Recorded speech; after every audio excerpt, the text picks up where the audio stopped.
Power law says we're going to get to $1 million a coin within 10 years. If you get $1 million a coin within 2 years, I'll tell you what's next. What's next is the mother of all crashes. Okay. That's what's next. And then federal investigation, laws banning Bitcoin, everything, right? We'd be better off if it took 10 years to get to $1 million a coin.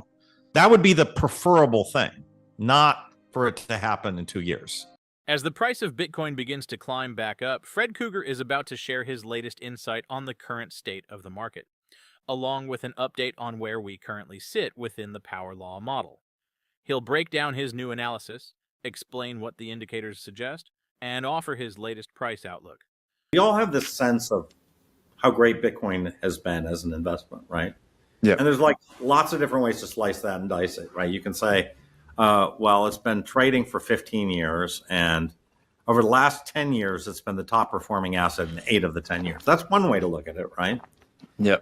You can look at it peak to trough, drop down, all these other different ways. But, if you really want to understand what it is, you have to sort of say, is it following some kind of statistical pattern? And you could sort of say, well, maybe it's an exponential pattern, right? Like maybe it's some constant growth curve, really. And there's a lot of volatility around that growth curve.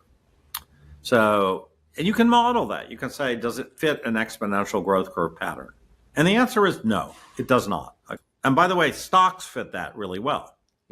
So if you look at the S&P 500, actually it is very much an exponential growth pattern. Now, again, just like if I told you the S&P 500 goes up 11% a year, you're going to be like, not always. It didn't do that in 2019, right when the pandemic hit. It was down a lot, so it still wobbles. But there's a correct model for the S&P, which is it's a constant growth rate. It's growing at 11% a year, and that number is about the same as it was 10 years ago, right? Now, Bitcoin is not doing that. Bitcoin objectively is not doing that. Bitcoin was growing at 500, 1,000% a year back in the very early days. And it's slowing down, right? Yeah. And that slowing growth model is exactly a power law, right? So we now have this is just the accurate description of what Bitcoin has been doing. This is a description of what Bitcoin has done so far. It is the accurate description. So this is not subject to interpretation, right? This describes the way Bitcoin has been since really the first recorded price, movements like October of 2010, really, and then we know now kind of how this thing is moving and what's the use of it. Well, the use of it is two things. One is if it should give you a lot of conviction as to where we're going in the next 5 and 10 years, I would say. We're probably growing right now at about 40%, compounded annually. But, there's a lot of volatility around that 40. That 40 could have a negative year, right? It's possible, according to the volatility of it. But, on average, it will either double or it'll go down by half, roughly. And that's kind of what the power law tells you. So that's the first thing it tells you. The second thing it tells you is you have some metric of valuation. It's a very rough metric, right? You can't trade on it like day trade or anything like that. But we have this power law trend line. If you're at, 2 times the trend line, you're getting into elevated territory. Now, it doesn't mean you're going to stop there. You could go to 3 times trend line. You might go to 4 times trend line, but we're starting to get more pricey. So what does that mean? That might mean you stack less. Like if you're earning money and you're stacking, maybe you stack less hard at those kind of prices, right? Yeah. It also means that if you're kind of doing some rebalancing and you want to keep a certain amount of cash, maybe those points you have a bigger rebalancing, right? So that can be useful. If you want to reallocate somewhat your position, that tells you something. And so I think it's extremely useful. It also is very useful to look at it versus other assets, right? So you can look at these power laws versus gold, versus the S&P. And you can sort of see, well, right now, gold is extremely overpriced relative to Bitcoin. So it really tells you something. Probably a really bad time to buy gold, right? Even though everybody's saying buy gold, even though people are lining up in front of banks to get gold, Yeah. probably a really bad time to buy gold, right? And, we've had that same feeling about Bitcoin when it was at a low versus fiat on the power law, right?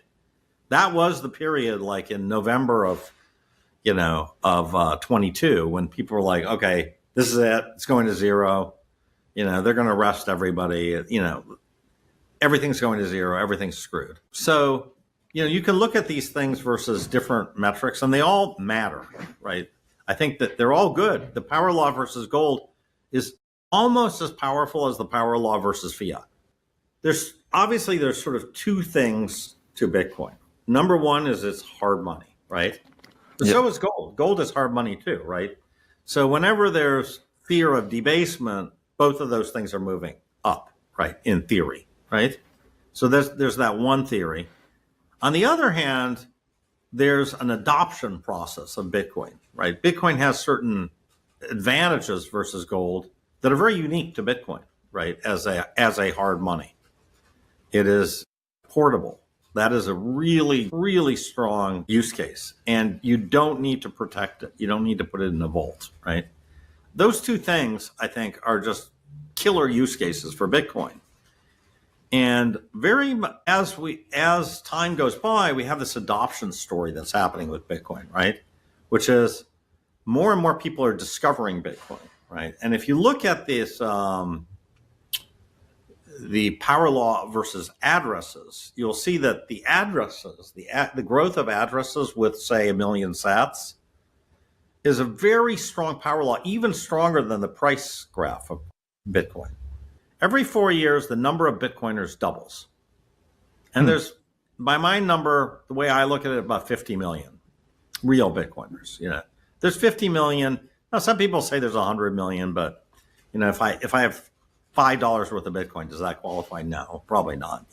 There's some threshold, and I would say there's 50 million people who have, a couple $100 worth of Bitcoin, Yeah. There's only 15 million people who have $1,000 worth of Bitcoin. So we're still early, but as this thing compounds, every year, so now it's going to double in 4 years, 8 years, it'll quadruple. And in 20 years, there will be 1 billion people who have Bitcoin, right? So we will get there to 1 billion people, an Instagram type number, right? That have Bitcoin. But as these people discover Bitcoin, they have to buy from this pool. That's the same, and so the price does not go up. It goes up to the square of that number, roughly, right? So there's a quadratic response, which if you think about it, makes sense because, they're competing, but they're pulling down the amount of Bitcoin from it at the same time. So it's sort of a self-reinforcing, it's a quadratic thing. Bitcoin is trying to recover after a recent drop, with traders watching nervously for signs of steady demand. Short-term holders sold during the fall, which trimmed speculative froth, while larger investors appear divided between buying the dip and protecting gains. Liquidity is thinner than before, so price swings feel bigger, and news events move the market more strongly. Macro uncertainty, like interest rate plans and global growth worries, is making many investors cautious about committing large sums. At the same time, some institutions continue to add exposure, which provides a backstop and keeps hope alive that stability can return.